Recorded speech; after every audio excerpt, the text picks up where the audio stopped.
Bonsoir YouTube, ici Largo pour une nouvelle vidéo sur Horror Arkham, le jeu de cartes, une petite vidéo pour détailler un deck sur notre jeu favori, donc le deck de William Yorick, le Fossoyeur, un investigateur qui ne sera pas simple à jouer puisqu'il n'a que 2 en intelligence. Bon, sa capacité est assez simple, on va y venir. Donc notre ami William a 3 en volonté, 2 en intelligence, 4 en lutte et 3 en agilité. Il a le trait veilleur. Réaction: après que vous avez vaincu un ennemi, jouez un soutien depuis votre pile de défausse en payant son coût limite d'une fois par round. Eldersin, +2 en cas de réussite, renvoyez une carte de votre pile de défausse dans votre main. Je ne suis qu'un simple figurant dans cette pièce, mais avec de la chance, je vivrai assez longtemps pour voir le rideau tomber. 8 points de vie et 6 points de santé mentale. Et pour le plaisir, on va jeter un œil de l'autre côté. Donc c'est un biclassé gardien survivant, enfin survivant gardien plutôt, puisqu'il peut intégrer les cartes de 0 à 5 en survivant et les cartes de niveau 0 à 2 en gardien. William Yorick, donc là vous pouvez faire avance rapide, mais moi je vais relire le texte. William Yorick n'a jamais voulu devenir fossoyeur. Il se destinait à une carrière d'acteur et s'est exercé pendant des années à Boston, acceptant tous les rôles qui se présentaient. Le summum était Shakespeare, bien entendu, mais après des années et presque aucun rôle à jouer, il dut se rendre à l'évidence. Il n'était pas fait pour la scène. Creuser des tombes est un travail fastidieux, mais les morts font un excellent public et William a toujours aimé soliloquer. Ce boulot prend une tournure plus sombre lorsqu'il tombe à nez avec des créatures dégénérées qui dévoraient les morts dans leur tombe. Depuis cette nuit-là, Yorick a tenu les créatures à distance, utilisant tous les moyens à sa disposition pour protéger les morts. Et les moyens à sa disposition, c'est sa lanterne et sa pelle. Je crois que j'avais jamais lu ce texte. Donc quel deck j'ai pondu là-dessus? C'est pas très simple puisqu'avec 2 en intelligence en solo, ça va pas être facile. Donc la faiblesse que j'ai piochée, c'est effroyable malédiction. Donc c'est une faiblesse assez récente. Révélation: ajouter 5 pions maudits à la réserve du chaos. Nous avons tous des ailes, mais elles ne nous ont jamais été utiles et si nous pouvions les arracher, nous le ferions. Frank Kafka, Cahiers in Octavo. Voilà. Maintenant, c'est de mieux en mieux. Il cite Kafka en plus de Lovecraft. C'est très très bien. Donc, elle est difficile sans être difficile. Hein. Elle ne fait pas d'action. Peut-être que les pions maudits ne vont pas, si j'ai de la marche sur les tests, ne vont pas être trop compliqués à gérer. À voir. À voir. Donc là, nous avons la carte signature de Yorick, donc les enfouir profondément, rapide à jouer après qu'un ennemi non élite dans votre lieu ait été vaincu, ajoutez cet ennemi, ainsi que cette carte à la pile de victoire, ça coûte 0. Sa carte faiblesse personnelle, ce sont les ghouls de cimetière, donc 3 en lutte, 3 points de vie, 2 en agilité. Tant que les ghouls de cimetière sont engagés avec vous, aucune carte ne peut quitter votre pile de défense.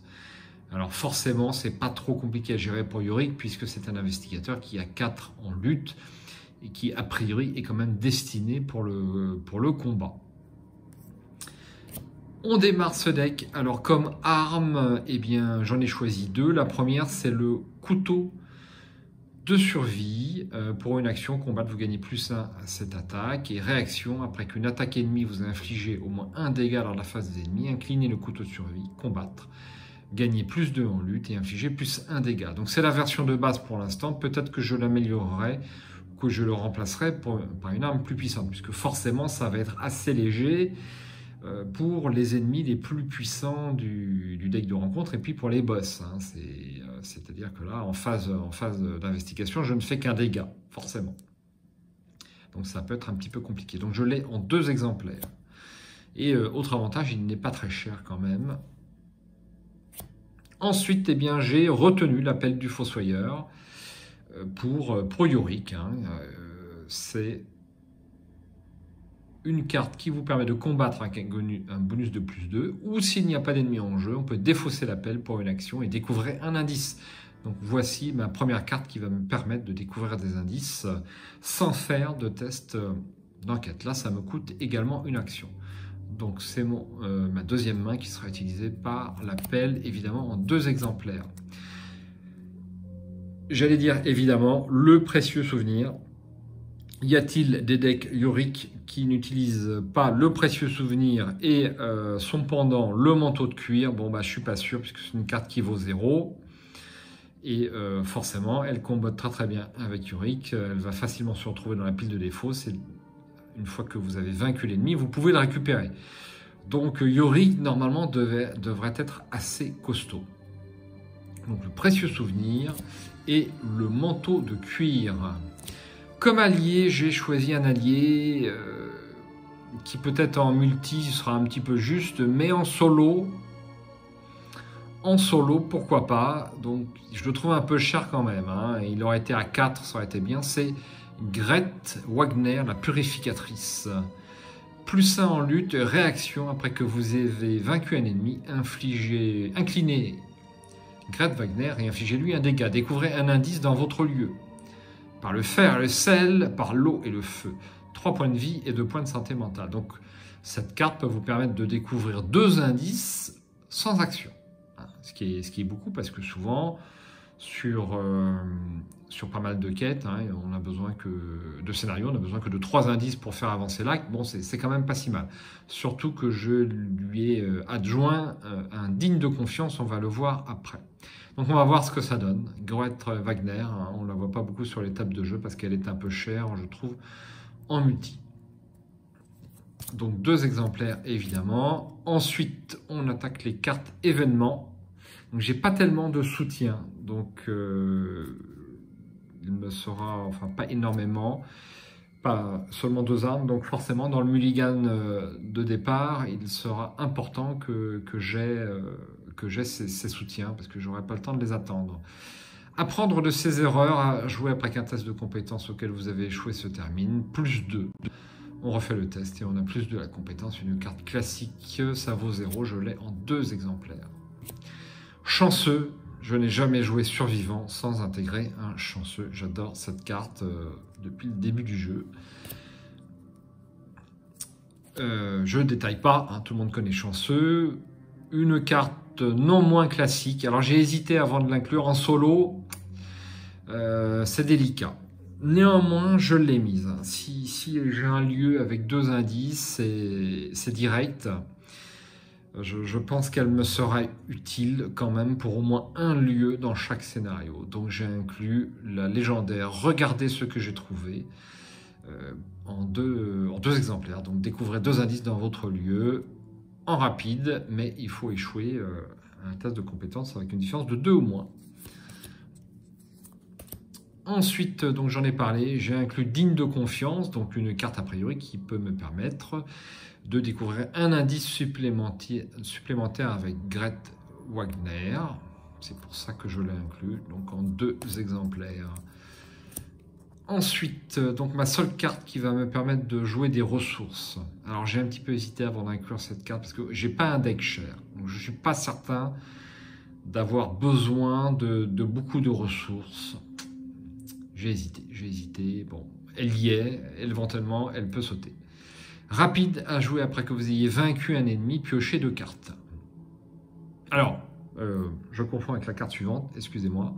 Donc ça permet de piocher. Donc carte là par contre très utile bien sûr, puisque c'est la seule carte qui va me permettre de piocher, en dehors de certaines compétences. Donc 2 exemplaires de gloire, 2 exemplaires de preuves qui vont me permettre de découvrir un indice après avoir vaincu un ennemi.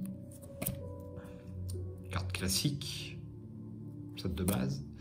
Et voilà, c'est faire le ménage. Faire le ménage me permet de combattre et donc de gagner 2 ressources en même temps que j'initie une action combattre. Bon, je ne sais pas si je vais la laisser puisque bon, j'ai que 4 en lutte. Et si je fais une action simple, eh bien ça sera avec 4, peut-être avec le plus 1 de Grete, mais c'est pas sûr. Hein. Je ne peux pas utiliser la capacité du couteau de chasse ou de la pelle.